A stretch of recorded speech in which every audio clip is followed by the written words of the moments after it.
Hi all, it's Mrs. Hill here. I am your student's 8th grade teacher this year for social studies.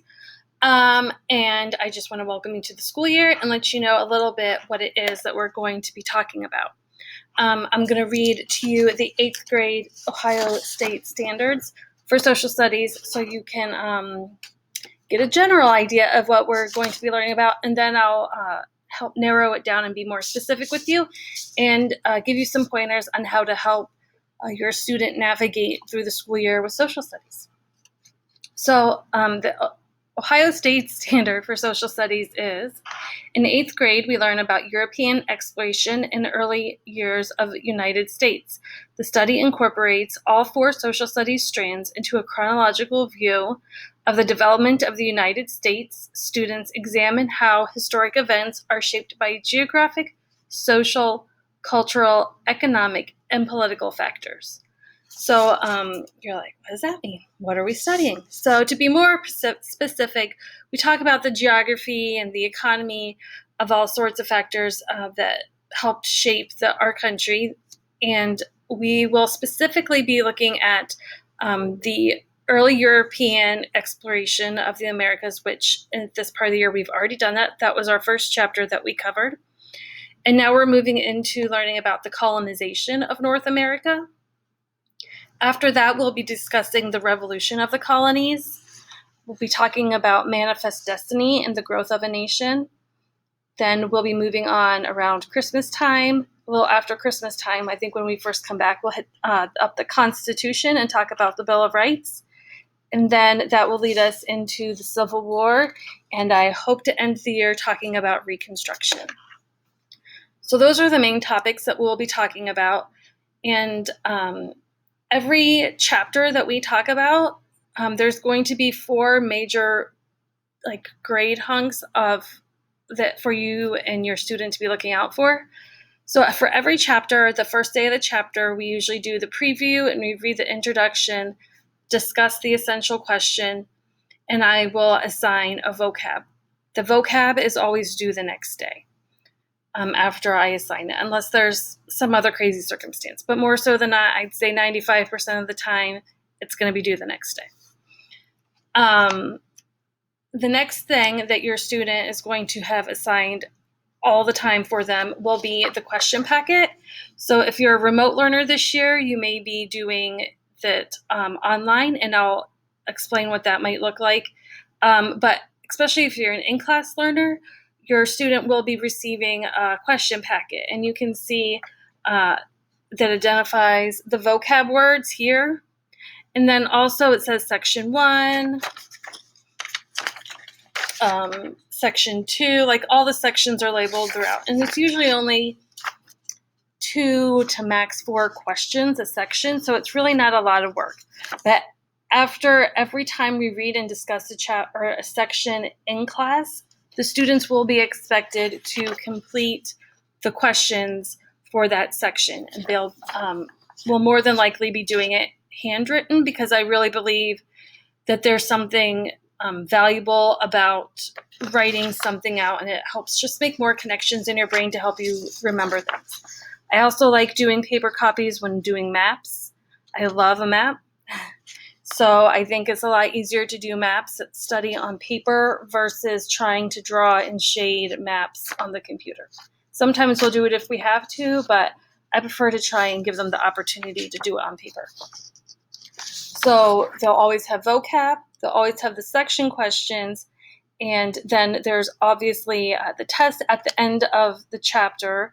But there's a 4th thing that I try to throw in. I always try to think of some kind of activity or project that students will be working on to earn points. And I do that just as another way to help reinforce what we're learning in class. So for example, the current chapter that we're working on, students will be making a brochure project about one of the colonies, and we'll be sharing it with the rest of the class. So I'm trying to make more points in questions and activities and vocab than what one test is worth, or to get it close to about the value of a test. That way, if your student isn't a strong test taker, or they do just happen to have the off day and not do well on a test, it gives them an opportunity to help balance their grade out and be a better scope of what their abilities are than just being based on a test. So now that I've talked about what the class is about, I want to show you around. So I'm going to shrink my screen a little bit here, move me off to the side. So here I am in a student's text, our online text in TCI. And here, this page that you're looking at, this is like a table of contents of what are like a hard copy book would be having. So this is just like chapter 5, chapter 6. So right now in class, we just finished up chapter 2, and we're now working on chapter 3. So you would just click on the link for chapter 3, and it will load. And then you'll bring up your section of what you're reading. So this is the introduction. And then you can click here and access the other chapters that way. Or you can click here and you can see all the different sections that are in this chapter. You can also just hit the next and previous section if you want to go to a chapter that way. Students, they can, for vocab, they can click on vocab here, and it's one way to help access the vocab cards. So if they're looking for definitions, this is a great place to get their definitions for vocab, as an example. So going back to the text,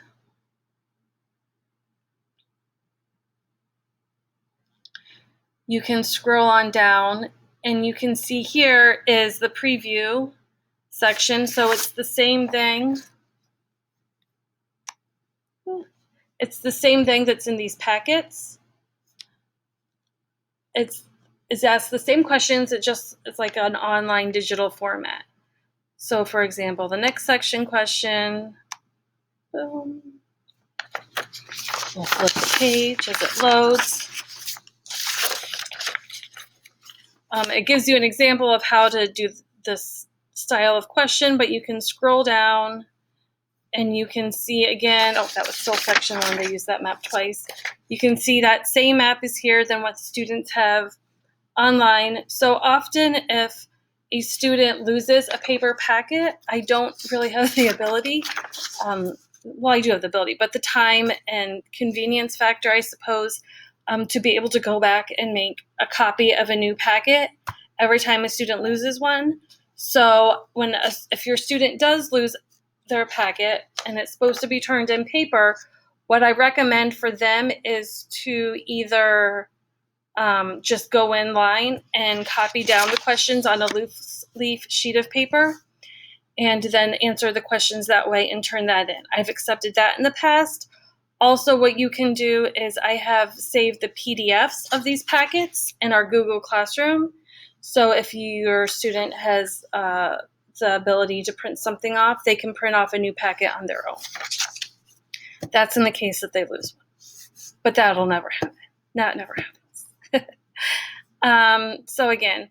So this is how every section is set up. You have the text. Then you scroll down. It gives you like a little mini lesson. That's what these things are here. So a student can practice and check their understanding on their own. That's completely optional. And then there's the section questions. But again, if I give out the paper copies, it's how I want it turned in. And these are always due the day of the test. We go over the answers on our review day, the day before the test. Then they can take those home, study them, and then turn them in that day.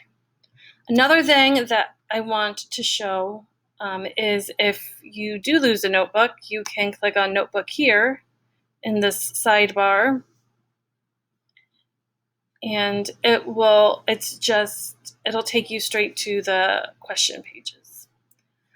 And then you can also click up here for assignments.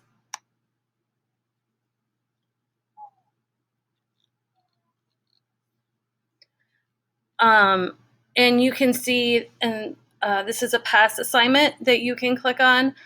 This is where their tests are, so you would click on that, and then the test would come down, and you click on this. You can't click on this yet because I haven't released it, so it's not available to the student. But you would click on that, and then that purple link right here is the link to the test. And that is where your students will be going and taking their test this year.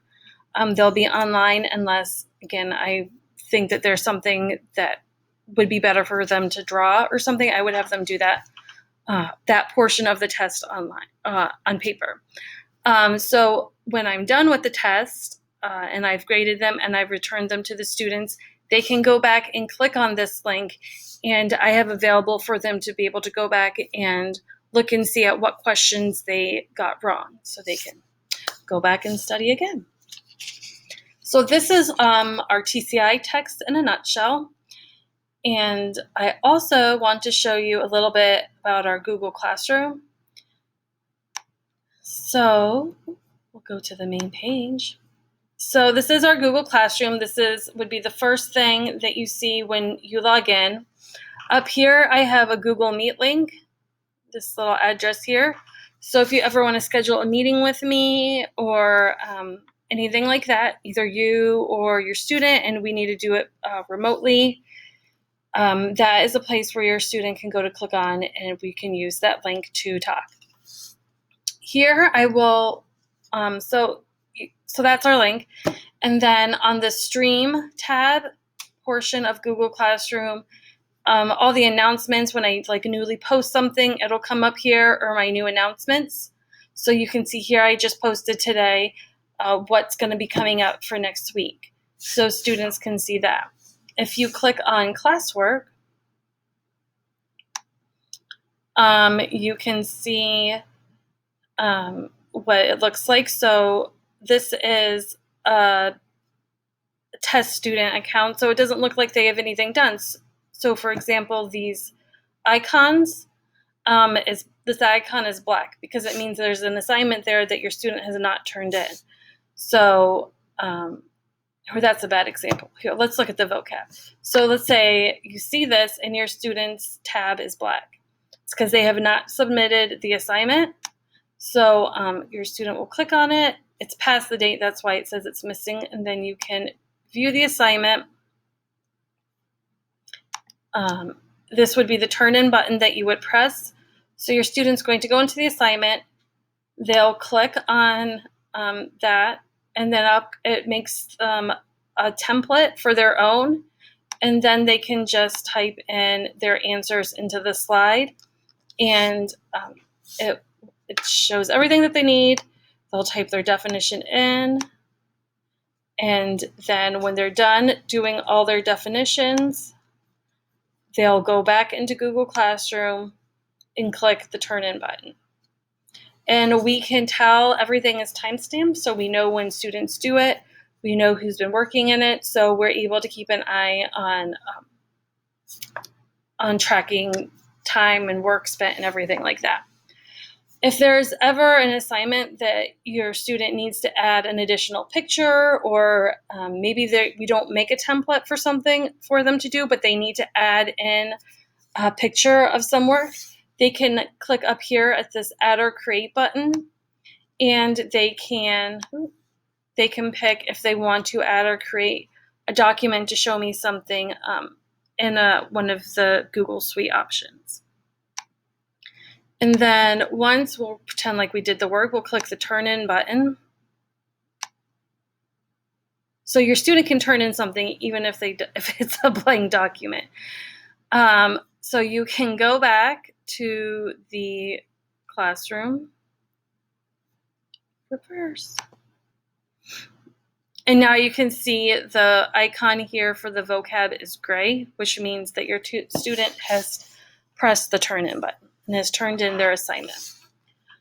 So I have tried to organize this also by chapters. So this is everything that we're going to have for chapter 3 so far that I have posted available to them.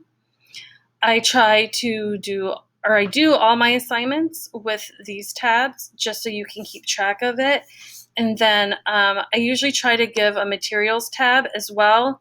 So I give a copy of my notes that I have, and then That right there, I don't know why it doesn't have a title saved, but that's supposed to be the study guide for this upcoming test. And then this is the information for the project that we have going on. So these are all the important materials that we need for Chapter 3. For Chapter 2, just to give some examples of what it is that we're doing, it shows the Edpuzzle assignments that I had given, and it shows the extra materials that I supplied. So all of my notes, my talking notes, the PDF in case your student loses their packet, I have that there. And then for this one, I think I gave some additional education materials, which were some videos to help reinforce topics that we were learning in class. So, and those will be under material type links. So those are all the things that we've got going on that I think are important for you and your student to know and understand for social studies this year. If you have any questions, please email me. My email is mhill@cktoledo.org. So once I get all the questions that there may be, I will put them all together and send out my answers to you. I hope you have a good one, and I look forward to educating your student this year. Bye.